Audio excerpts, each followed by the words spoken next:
Hello students and welcome back to our channel, the ABE of Commerce, the ultimate destination for all your commerce curiosities.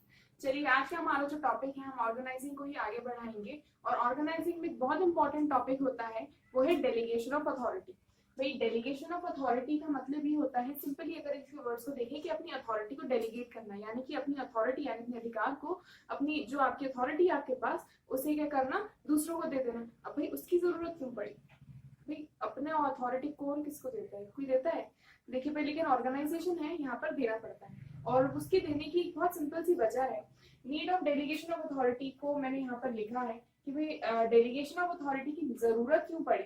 भाई जब आपकी जो आपका workload होता है वो आपकी कैपेसिटी से बियॉन्ड हो जाए, यानी कि आपकी जो जितनी भी कैपेसिटी है काम करने की उससे बियॉन्ड हो जाए, यानी कि उससे ज्यादा हो जाए, उससे बहुत ज्यादा हो जाए, तब आप क्या क्या करना पड़ता है, आपको अपनी अथॉरिटीज को डेलीगेट करना पड़ता है। ठीक है, when workload goes it's a situation where workload goes beyond the capability of the manager or the superior। ठीक है, सुपरवाइजर जो भी होते हैं हमारे उनकी कैपेसिटी के ऊपर उनका वर्कलोड चला जाता है, तब वहां पर हमारे डेलीगेशन ऑफ अथॉरिटी की सिचुएशन आती है जहां पर वो अपनी अथॉरिटी को अपने सबऑर्डिनेट्स में डेलीगेट करते हैं। ठीक है, अब इसकी एक सिंपल सी डेफिनेशन है मेरे पास। Delegation of authority delegation takes place when one person gives another person the right to perform work on his behalf।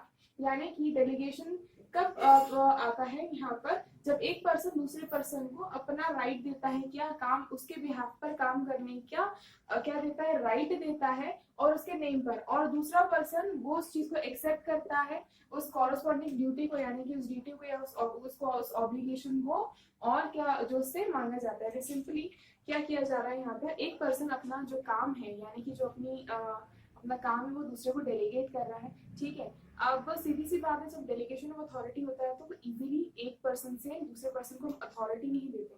जब आप किसी पर्सन को डेलीगेशन ऑफ अथॉरिटी का मतलब होता है कि जब कोई सुपीरियर या जब कोई मैनेजर अपना जो अथॉरिटी है वो अपने किसी जूनियर को या फिर अपने किसी सबऑर्डिनेट को देता है।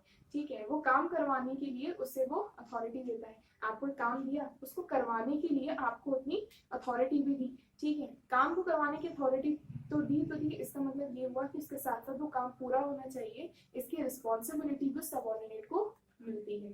ठीक है, अब इसके एलिमेंट्स को समझने की कोशिश करते हैं। First of all authority. भाई देखिए अथॉरिटी डेलीगेट करना क्यों जरूरी हुआ, क्योंकि भाई देखिए हमने कहा कि एक ऑर्गेनाइजेशन है, हमने एक सुपीरियर बना दिया या फिर एक जो मैनेजर है वो बना दिया और उसके बाद उसके जितने भी सबऑर्डिनेट्स हैं वो उससे जाकर रिपोर्ट करेंगे। भाई ठीक है, अच्छी बात है, करेंगे, वो एक मैनेजर होगा। उसने कहा सारे के सारे जो प्रोजेक्ट रिपोर्ट्स हैं, जो भी रिपोर्ट्स हैं, आपके जो भी डिसीजंस हैं वो मेरे होते हुए मुझसे ही होकर जाएंगे। भाई अच्छी बात है। अब उसके पास सारे लोग आ रहे हैं, एक पर्सन, दूसरा पर्सन, तीसरा पर्सन, चौथा पर्सन, सारे के सारे जो एम्प्लॉइज हैं या जो भी काम हो रहा है वहाँ पर सारे के सारे रिपोर्ट्स उसके पास आ रही है। उस एक पर्सन के पास क्या इतना टाइम है या फिर क्या उतनी उसकी कैपेबिलिटीज है कि वो सारे रिपोर्ट्स को देख सके?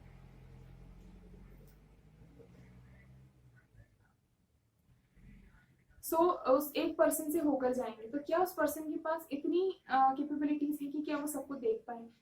तो क्या हुआ यहाँ पर, कई बार ऐसे कुछ हमने हमेशा ये कहा है कि जो बिजनेस है वो अपॉर्चुनिटीज पे चलता है।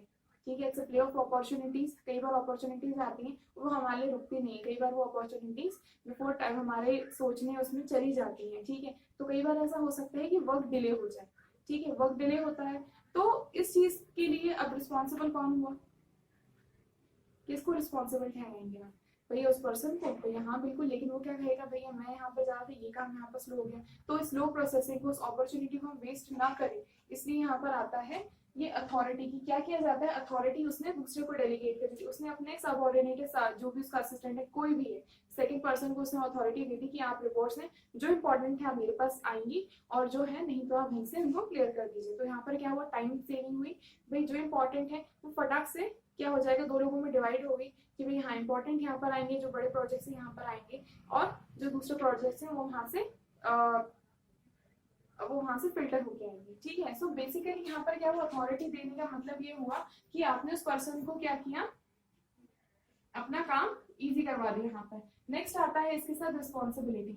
रिस्पॉन्सिबिलिटी का मतलब है कि जिस सबऑर्डिनेट को वो काम दिया गया है वो उसके लिए रिस्पॉन्सिबल है, ठीक है। यानी कि जिस भी सबऑर्डिनेट के पास वो अथॉरिटी गई है, वो वहां पर वो काम गया है, वो पर्सन उस चीज के लिए रिस्पॉन्सिबल है, ठीक है। अब रिस्पॉन्सिबल है तो देखिए इसमें केवल और केवल सबऑर्डिनेट ही नहीं, ठीक है, उस काम को करना ना करना उस चीज की रिस्पॉन्सिबिलिटी सबऑर्डिनेट की, साथ ही साथ जिस सुपीरियर ने वो काम दिया है उस काम के लिए वो सुपीरियर भी रिस्पॉन्सिबल है। क्यों? क्योंकि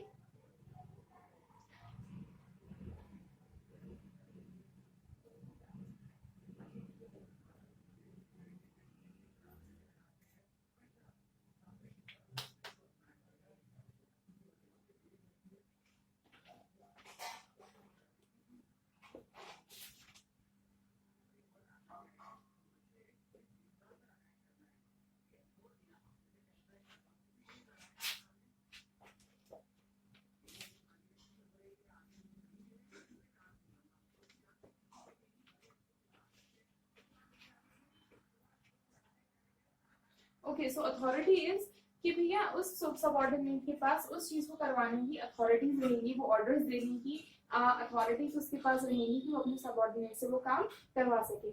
इसके बाद हमारा जो नेक्स्ट आता है अथॉरिटी के साथ रिस्पॉन्सिबिलिटी। रिस्पॉन्सिबिलिटी का मतलब ये है कि वो काम होने के लिए, उस काम को पूरा होने के लिए जो रिस्पॉन्सिबल पर्सन रहेगा वो कौन रहेगा, यानी कि उस काम के पूरे होने तक की जिम्मेदारी जो किसकी है वो किसकी रहेगी भाई। वो अब आप देखिए दो चीजें होती है कि एक लिमिट तक यहाँ पर हमने उस पर्सन ने अथॉरिटी दी अपनी।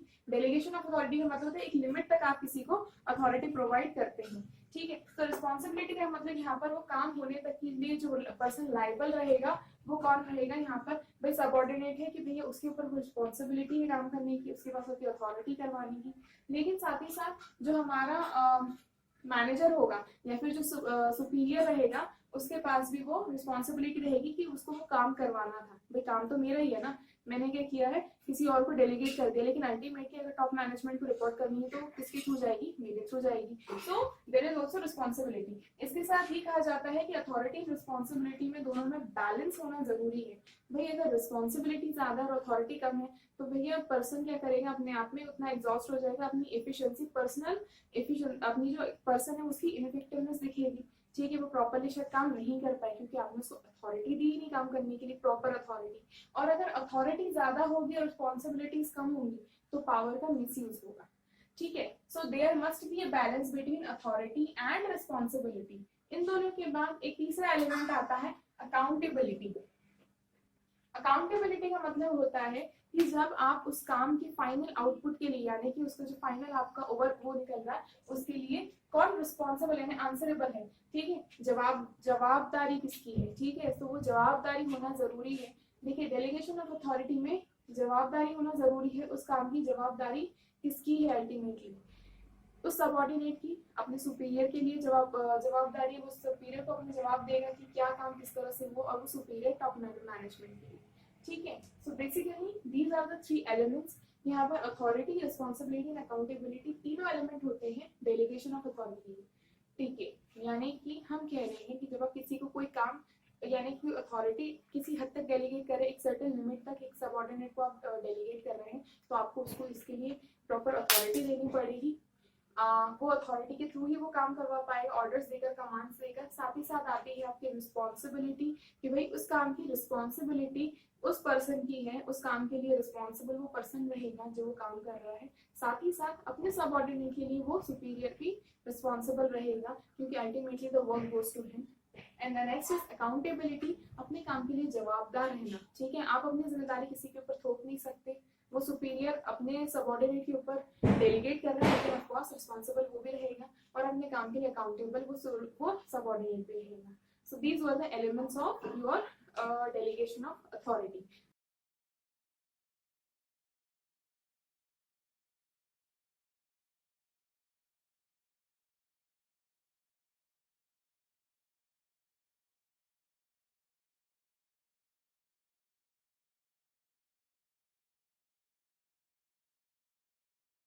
Okay, so the next are our characteristics of delegation of authority. देखिए इनके जो पॉइंट्स हैं इनमें मैंने कैरेक्टर्स के साथ इंपॉर्टेंस भी जोड़ दी है, आप चाहें तो इनमें से ही हमारे कैरेक्टरिस्टिक्स एंड इंपॉर्टेंस दे सकते हैं, ठीक है।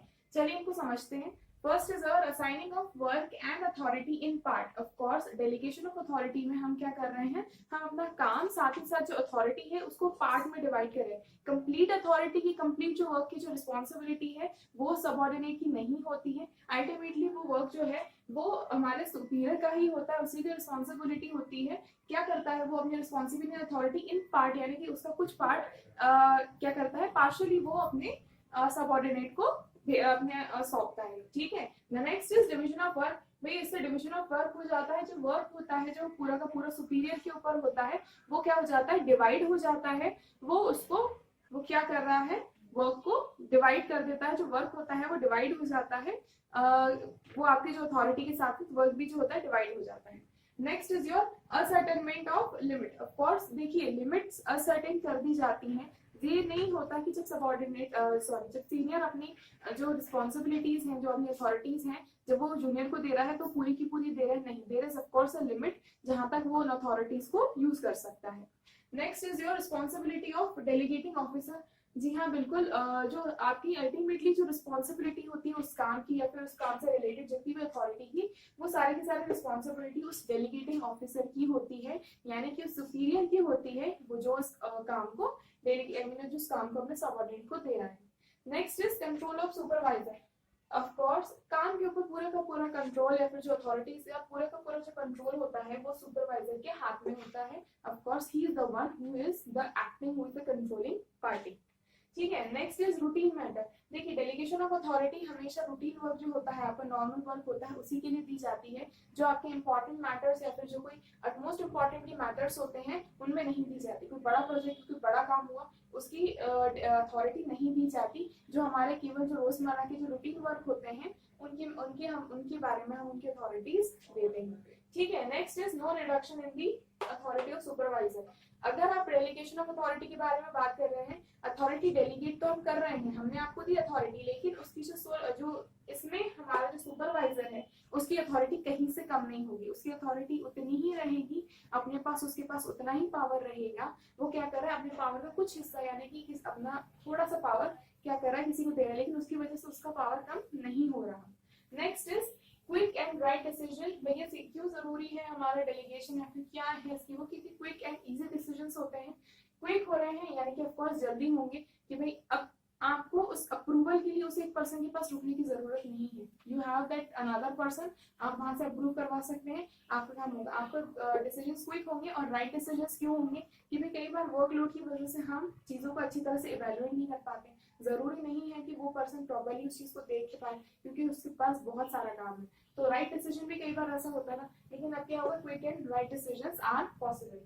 Next is reduction in executive burden. Executive यानी कि जो हमारे कंपनी के एग्जीक्यूटिव्स होते हैं या फिर हमारी कंपनी के जो टॉप मैनेजमेंट होता है, वहाँ टॉप मैनेजमेंट या फिर जो हमारे टॉप होता है उनका क्या होता है, बर्डन कम हो रहा है, क्योंकि क्या हो रहा है, मोस्टली जो काम वो क्या कर सकते हैं, डेलीगेट कर रहे हैं। नेक्स्ट जो है development of subordinates and their moral. देखिए दो पॉइंट्स हैं ये। देखिए सब फर्स्ट ऑफ ऑल सबऑर्डिनेट्स का डेवलपमेंट होता है। देखिए अगर हम किसी को काम देंगे, ठीक है, उसको वो अथॉरिटी देंगे तो अपने आप में क्या करेगा, उसे मालूम है कि उसके पास ये उसके पास रिस्पॉन्सिबिलिटी है, he has to fulfil it, उसे वो काम करना है, तो वो क्या करेगा, अपना बेस्ट से बेस्ट देने की कोशिश करेगा, ठीक है। रूटीन वर्क करते करते कई बार हम मोनोटोनस हो जाते हैं, but when we get something new या फिर कुछ उसको जब मिलेगा तब उसके अंदर क्या आएगा, उसके अंदर अपने आप से क्यूरियोसिटी आएगी, उसके अंदर अपने आप से वो एंथुसियाज्म आएगा, जब वो काम को करने की कोशिश करेगा और नया नया उसमें अपने आप में खुद में डेवलपमेंट होगा, वो अपने आप में ग्रूम होगा।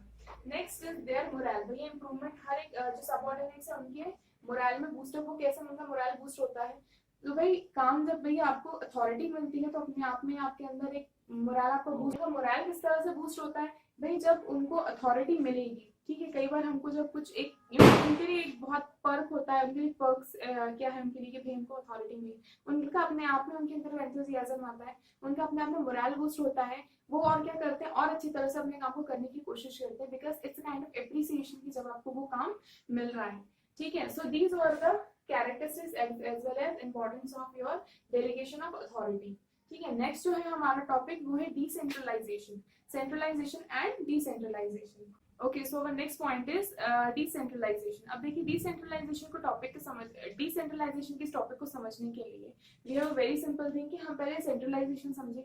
ठीक है, centralisation and decentralisation are two terms जहां पर हम मैनेजमेंट के अथॉरिटीज को समझते हैं। सेंट्रलाइजेशन का मतलब होता है जहां पर हम अपनी अथॉरिटीज, जो भी डिसीजन मेकिंग की जो भी अथॉरिटीज होती है उसको सेंट्रलाइज करते हैं। सेंट्रलाइज करने का यानी केंद्रीकरण। केंद्रीकरण का मतलब है कि जहां पर जो भी आपके जितने भी जो अथॉरिटी है आपकी डिसीजन मेकिंग की, वो किसी एक अथॉरिटी के पास होती है, सेंट्रलाइज हो जाती है, एक पर्सन या एक यूनिट के पास होती है, जो क्या करेगा, सारी की सारी अथॉरिटीज जो भी डिसीजन लेने हैं, जिस तरह से जो भी निर्णय लेने हैं वो अथॉरिटी करेगी। तो क्या करना, आपके पावर्स को केंद्रित कर देना, सेंट्रलाइज कर देना इज सेंट्रलाइजेशन। ठीक है, इसके जस्ट अपोजिट होता है डिसेंट्रलाइजेशन, यानी कि इसको हम हिंदी में कहते हैं विकेंद्रीकरण।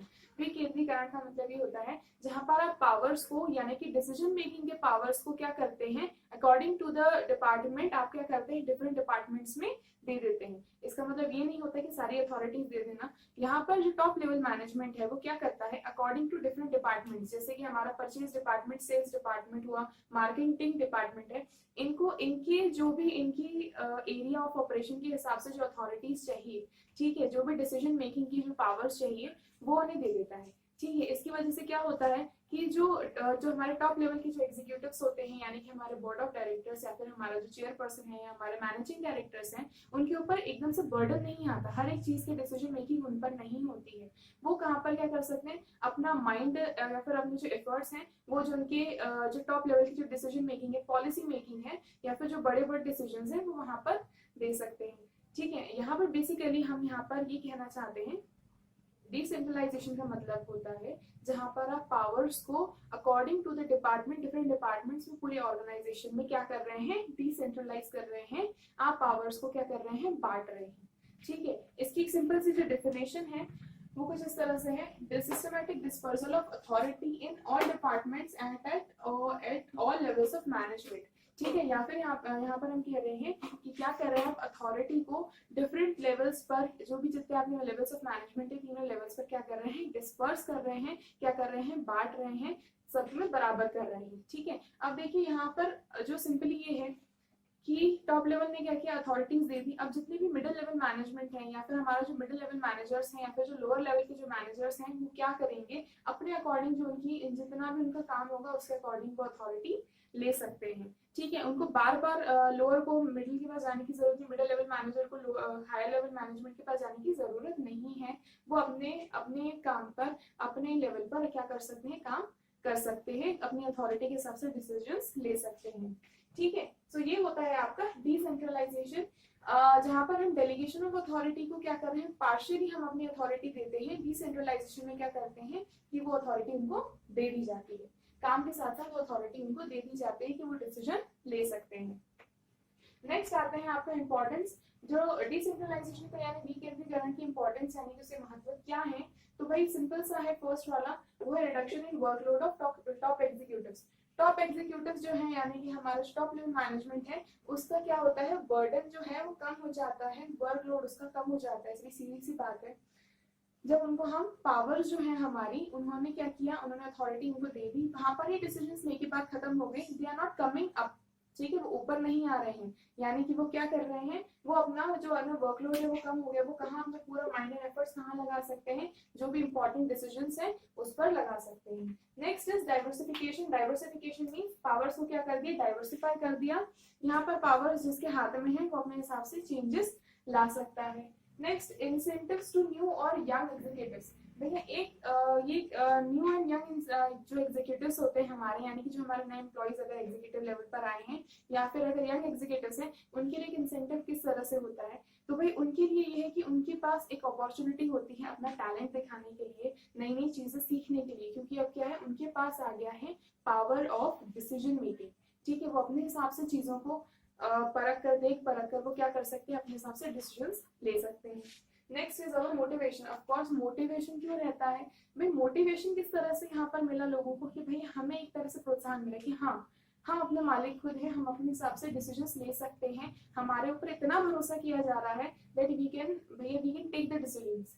ठीक है। सो भाई यहाँ पर एक तरह से मोटिवेशन होता है हमारे लिए, और इसमें जो हमारे एग्जीक्यूटिव्स होते हैं चाहे लोअर लेवल या फिर हमारे मिडिल लेवल मैनेजमेंट के, वो क्या करते हैं अपने आप में अपनी 100% टू 100% एफिशिएंसी देने की कोशिश करते हैं यहाँ पर, और इससे क्या होता है उनका मोरल बूस्टअप होता है। हाई मोरल, ऑफ कोर्स बात वही आ गई कि भाई इससे मोरल इंक्रीज होता है, मोरल बूस्टअप होता है हमारे एम्प्लॉइज का, जो हमारे एग्जीक्यूटिव, जो हमारे जितने भी मैनेजर्स होते हैं हमारे डिफरेंट लेवल्स पर, ये सुपीरियर्स होते हैं, उनका मोरल बूस्टअप होता है। ठीक है। Next is management by objectives, इसको एमबीओ कहा जाता है। हालांकि ये पहले पढ़ाया जाता था, आई थिंक ये कोर्स में शायद अब नहीं है। मैनेजमेंट बाय ऑब्जेक्टिव का मतलब ही होता है यहाँ पर टॉप लेवल मैनेजमेंट जो है हमारा, टॉप लेवल मैनेजमेंट जो है वो क्या करेगा, अपना मैनेजमेंट बाय ऑब्जेक्टिव्स यानी कि जो बिजनेस के ऑब्जेक्टिव्स हैं, ठीक है, जो बिजनेस के हमारे मेन उद्देश्य हैं उसके ऊपर अपना पूरा का पूरा फोकस लगाएगा।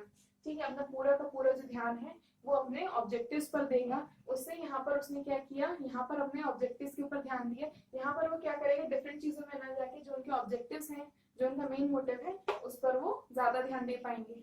ठीक है। Next is facility of decision making. Decision making की जो फैसिलिटीज होती हैं यूजुअली हम कहते हैं कि टॉप लेवल मैनेजमेंट के पास होती हैं, but due to decentralisation, due to विकेंद्रीकरण, ये जो फैसिलिटीज होती हैं या जो पावर होती है डिसीजन मेकिंग की यानी निर्णय लेने की, यह डिपार्टमेंट के पास according to their authorities, according to their responsibility, according to their work and level क्या होती हैं, उनके पास वो फैसिलिटीज अवेल होती हैं, अवेलेबल होती हैं। So these were your importance of decentralization. I really hope ये डिसेंट्रलाइजेशन आप लोगों को समझ में आया। इसके बाद एक इम्पॉर्टेंट जो होता है वो होता है difference between delegation of authority and decentralisation. तो हमारा नेक्स्ट टॉपिक है difference between decentralisation and delegation of authority. भाई delegation of authority and decentralisation अगर आप समझे तो आम मतलब काफी हद तक अपने आप में बहुत सिमिलर लगते हैं, लेकिन ये दोनों सिमिलर नहीं है। इन दोनों के बीच में बहुत बड़ा डिफरेंसेस हैं और वो डिफरेंसेस अब अभी हम पढ़ेंगे। ठीक है। सो द बेसिक डिफरेंस जो होता है आपका आता है मीनिंग से। भी डेलीगेशन ऑफ अथॉरिटी का मतलब ये होता है कि जब सुपीरियर अपनी अथॉरिटी पार्टली, ठीक है, किसी वर्क को करवाने के लिए अपने जूनियर को देता है। ठीक है। यहाँ पर क्या हो रहा है, जो आपका ट्रांसफर ऑफ अथॉरिटी वो क्या हो रहा है, पार्टली हो रही है। ठीक है, सिर्फ एक पर्टिकुलर वर्क को करवाने के लिए। ठीक है। और जब हम डिसेंट्रलाइजेशन की बात करते हैं तब वहां पर टॉप लेवल मैनेजमेंट क्या कर रहा है, पूरी की जो अपनी जो अथॉरिटीज हैं वो पूरी की पूरी जो डिपार्टमेंट्स हैं उनके हाथ में दे रहा है। ठीक है। मेन अथॉरिटीज को छोड़कर जो हमारे एग्जीक्यूटिव अथॉरिटीज को छोड़कर हम क्या कर रहे हैं, अपनी बाकी authorities according to the department उनको सौंप रहे हैं। ठीक है। अब इनका जो बेसिस होता है, भाई delegation of authority and decentralisation किस किस पर अपने आप में डिपेंड करते हैं। तो भाई जो डिसेंट्रलाइजेशन है वो जो डेलीगेशन ऑफ अथॉरिटी है वो डिसेंट्रलाइजेशन पर किसी तरह से बेस नहीं करती है।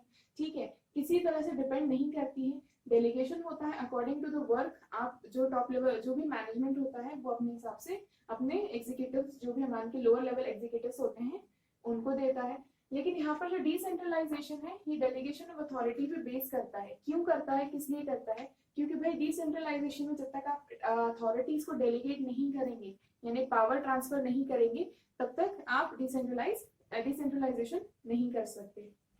ठीक। नेक्स्ट आता है आपका लेवल। भाई यहाँ पर जो लेवल है किस तरह से काम होता है, डेलीगेशन ऑफ अथॉरिटी में टॉप लेवल मैनेजमेंट जो है लोअर लेवल मैनेजमेंट को अथॉरिटीज डेलीगेट करता है, और यहाँ पर जो टॉप लेवल मैनेजमेंट है वो लोअर लेवल मैनेजमेंट को ना करके डिफरेंट डिपार्टमेंट्स, रीजन्स या जोन्स जिस तरह से भी उनका जो भी बाइफर्केशन है उस हिसाब से उनको अथॉरिटीज डिसेंट्रलाइज कर देता है, यानी कि उनके पावर्स को डिसेंट्रलाइज कर देता है। नेक्स्ट है नीड। भाई डेलीगेशन ऑफ अथॉरिटी की नीड क्या है, क्यों जरूरत पड़ती है, नीड क्यों है डेलीगेशन ऑफ अथॉरिटी की, आपके मैनेजरियल वर्क को परफॉर्म करने के लिए और साथ ही साथ आपको रूटीन वर्क करने के लिए। जो रूटीन वर्क है उसमें हेल्प जब चाहिए होती है टॉप लेवल मैनेजमेंट को या किसी भी सुपीरियर को, तब वहां पर वो डेलीगेशन ऑफ अथॉरिटी के थ्रू अपना रूटीन वर्क करवा लेता है। ठीक है। और डिसेंट्रलाइजेशन में क्या होता है कि जो पर्टिकुलर डिपार्टमेंट्स हैं, जो पर्टिकुलर जोन्स हैं, उनको अपना काम आसानी से करने के लिए, उन्हें वहां पर उतनी फ्रीडम देने के लिए डिसेंट्रलाइजेशन करना जरूरी है।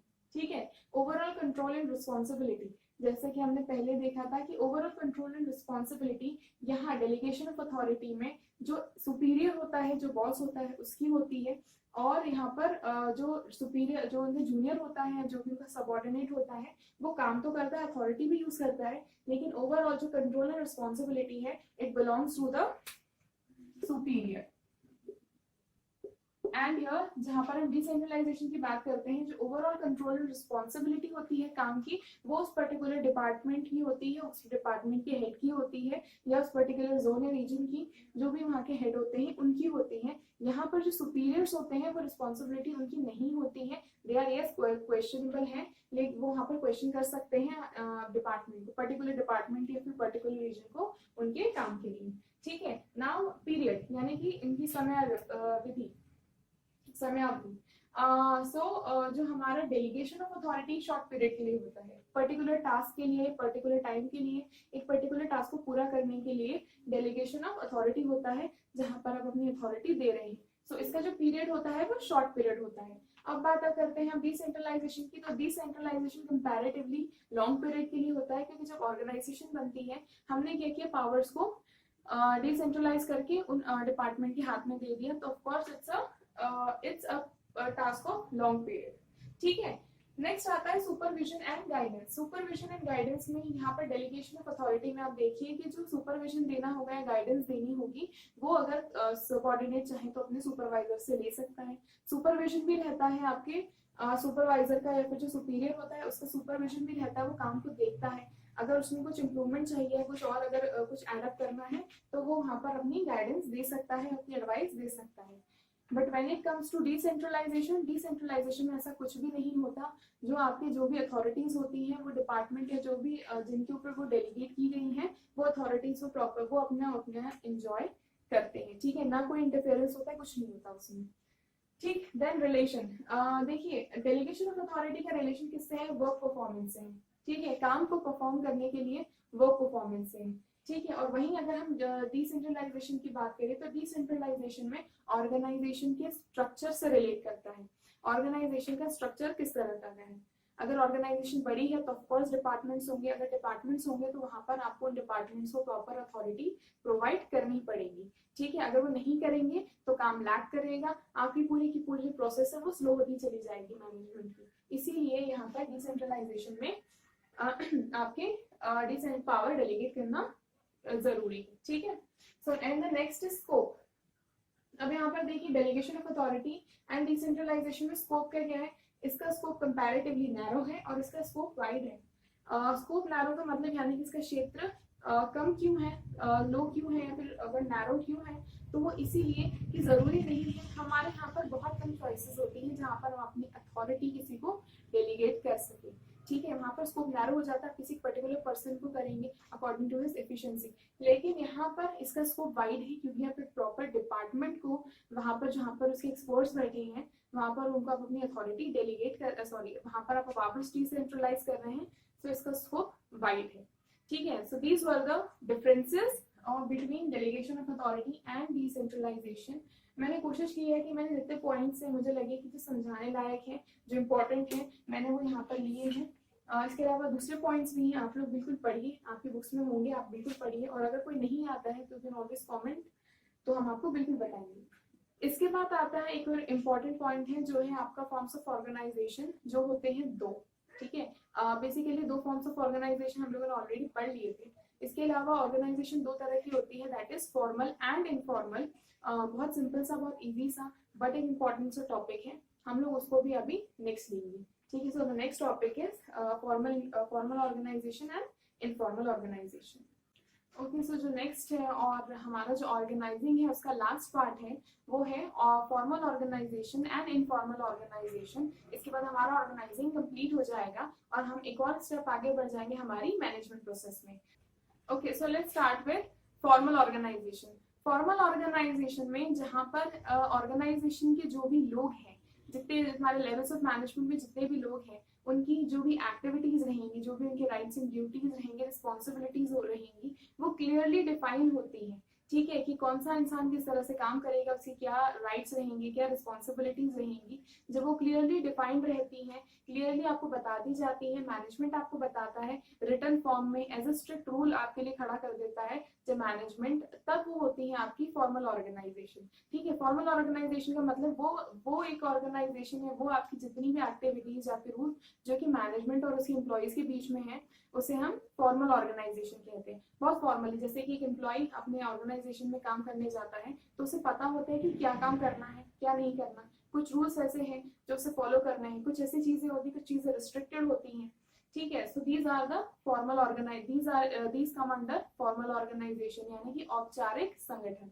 अब आती है अनौपचारिक संगठन यानी कि इनफॉर्मल ऑर्गेनाइजेशन की। तो इनफॉर्मल ऑर्गेनाइजेशन को समझने का बहुत ही सिंपल सा तरीका है कि जब आप किसी ऑर्गेनाइजेशन में होते हैं, अगर हम अपनी क्लास में भी हैं तो क्लास में भी हमारे ग्रुप बन जाता है, हमारे सारे टीममेट्स होते हैं या कोवर्कर्स होते हैं। जब हमें कोई काम मिलता है तो हम ग्रुप में मिलकर वो काम करते हैं। ठीक है, उस काम में हमारे या फिर जब हमारा कोई भी ऑर्गेनाइजेशन में कुछ होता है तो हम अपने आप में ग्रुप बना लेते हैं अपना। ठीक है, as a friend, as a teammates हम लोग अपना ग्रुप बना लेते हैं और वहां पर हम अपने काम मिलकर करते हैं। ठीक है, एज अ टीम आप लोग काम कर रहे हैं।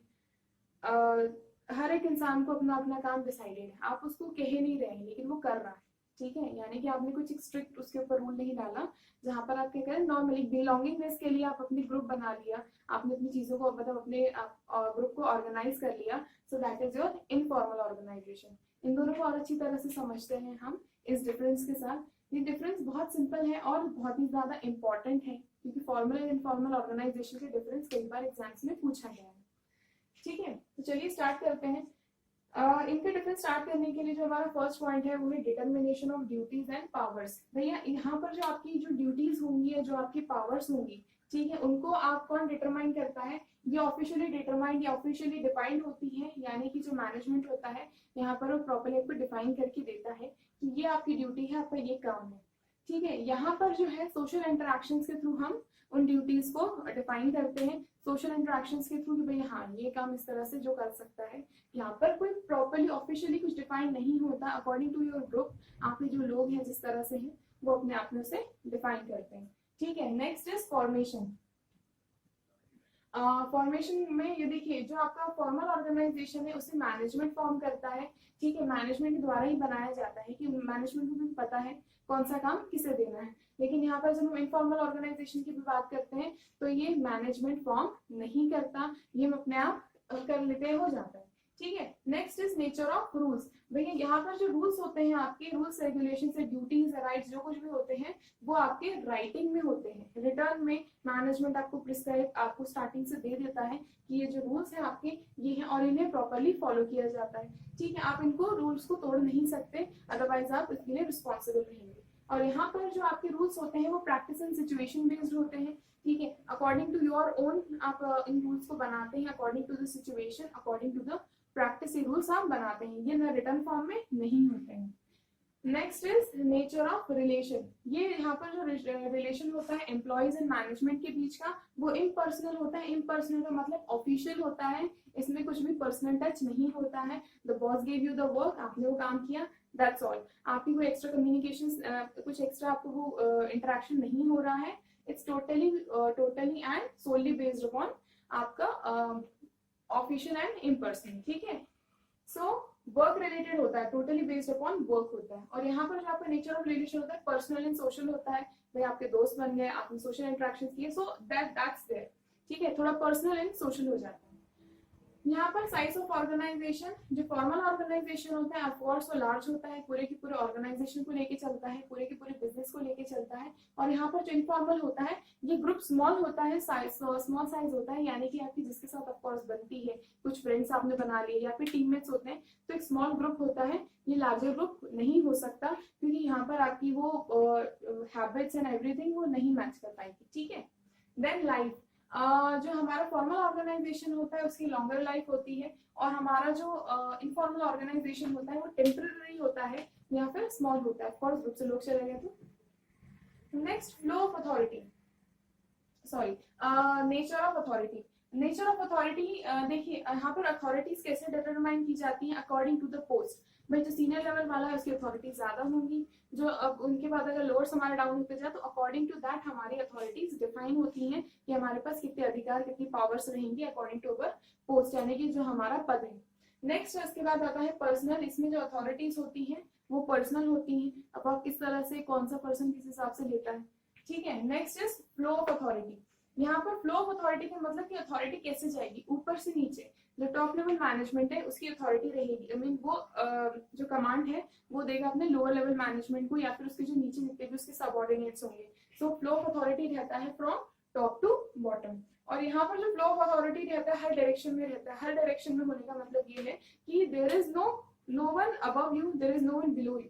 ठीक है, आपने अकॉर्डिंग टू आपका वर्क प्लेस, आपने अपने फ्रेंड्स बनाए हैं या फिर आपको जो भी आपका एक ग्रुप बनाया है आपने, तो उसमें कोई ऊपर नीचे नहीं है। They all are equal. Vertical भी जा सकता है, हॉरिजॉन्टल जा सकता है, अपसाइड डाउन, किसी भी तरह से आप क्या कर सकते हैं। यहाँ पर आपको जो फ्लो ऑफ अथॉरिटी रहता है वो फ्रॉम ऑल डायरेक्शंस रहता है। ठीक है, कि कैसा भी हो सकता है। Next is nature of objectives. भाई देखिए इनका क्या नेचर है, इनका फुलफिल क्या इनका फॉर्मल ऑर्गेनाइजेशन का क्या ऑब्जेक्टिव रहता है। भाई फॉर्मल ऑर्गेनाइजेशन फॉर्म ही इसीलिए की जाती है ताकि ऑर्गेनाइजेशन के ऑब्जेक्टिव्स जो हैं उनको पूरा कर सके। यानी कि जो ऑर्गेनाइजेशन हमने हमारी बनाई है, जो हमारा बिजनेस है, उसकी जो उद्देश्य है हमारे एंटरप्राइज के, उस बिजनेस के, उन उद्देश्यों को हम पूरा कर सके। जो हमारा सबसे बड़ा ऑब्जेक्टिव यही होता है हमारे फॉर्मल ऑर्गेनाइजेशन का भी। अब इनफॉर्मल ऑर्गेनाइजेशन का सिर्फ एक ही ऑब्जेक्टिव होता है, द सेंस ऑफ बिलोंगिंग देना। सेंस ऑफ बिलोंगिंग से हमारा मतलब यहाँ पर ये है कि भाई जब आप अकेले होते हैं तो एक ऑकवर्डनेस से रहती है। सेंस ऑफ बिलोंगिंग मतलब आपको एक बिलोंगिंगनेस है कि हाँ देयर इज माय ग्रुप, मेरे लोग इस तरह से। तो ये होता है आपका सेंस ऑफ बिलोंगिंग प्रोवाइड करना। ये ऑब्जेक्टिव होता है हमारे इनफॉर्मल ऑर्गेनाइजेशन का, ताकि आप अपने आप में खुले अच्छी तरह से काम कर सकें, अपने आप में अपने दोस्तों की तरह आप मोटिवेट रह सकें, चेयरफुल रह सकें। Next is scope. Formal organisation का जो स्कोप रहता है वो वाइड रहता है, कॉम्प्रिहेंसिव रहता है। वहीं जो इनफॉर्मल ऑर्गेनाइजेशन है उसका जो स्कोप रहता है वो लिमिटेड रहता है। ठीक है, so these are the differences between formal and informal organisation. I really hope आप लोगों को समझ में आए। और इसी के साथ हमारा जो ऑर्गेनाइजिंग का जो चैप्टर है वो यहाँ पर फिनिश होता है। हम लोगों ने सारे के सारे पॉइंट्स कोशिश की कि जितने हमारे इंपॉर्टेंट पॉइंट्स के साथ साथ हमारे जितने भी मेन टॉपिक्स थे जिसको हमें समझना था, जो हम अच्छी तरह से समझ सकते थे, हमने वो सारे के सारे इसमें इंक्लूड किए हैं। इसके साथ जो हमारा नेक्स्ट टॉपिक होगा वो होगा हमारा स्टाफिंग। स्टाफिंग प्रोसेस जो है हमारी नेक्स्ट प्रोसेस होती है after planning. Then after planning and organising हमारी स्टाफिंग नेक्स्ट प्रोसेस होती है मैनेजमेंट की, जो हम हमारे नेक्स्ट वीडियो से स्टार्ट करेंगे। आई रियली होप आप लोग को वीडियो अच्छा लगा हो, ऑर्गेनाइजिंग समझ में आया हो, प्लानिंग समझ में आया हो। बिकॉज अगर प्लानिंग एंड ऑर्गेनाइजिंग को अगर हम अच्छी तरह से नहीं समझ पाएंगे तो हम स्टाफिंग मतलब बाकी चीजें समझ तो जाएंगे लेकिन मैनेजमेंट प्रोसेस को प्रॉपरली हम नहीं पकड़ पाएंगे। So if you have really any kind of doubts या कोई आपको कंफ्यूजन है तो आप लोग प्लीज कमेंट सेक्शन में पूछ सकते हैं। हम लोग कोशिश करेंगे कि उनको अपने नेक्स्ट वीडियो में या फिर एक डाउट सेशन लेकर हम पूरा का पूरा एक डाउट्स के ऊपर आपको वीडियो बनाएं। और इसके साथ साथ हम आगे बढ़ते जाएंगे, पढ़ाई करते रहिए अच्छे से। अगर आपको कोई भी वो है डाउट है, क्वेरी है तो पूछिए और अपनी पढ़ाई में छोड़िए, बिकॉज एग्जाम्स हमारे लिए नहीं रुकेंगे। तो चलिए इसी के साथ thank you so much. I really hope you enjoyed the video. Don't forget to like, share and comment and subscribe to the ABE of Commerce. This is me, Neelam Meghani. Thank you so much for watching. Thank you.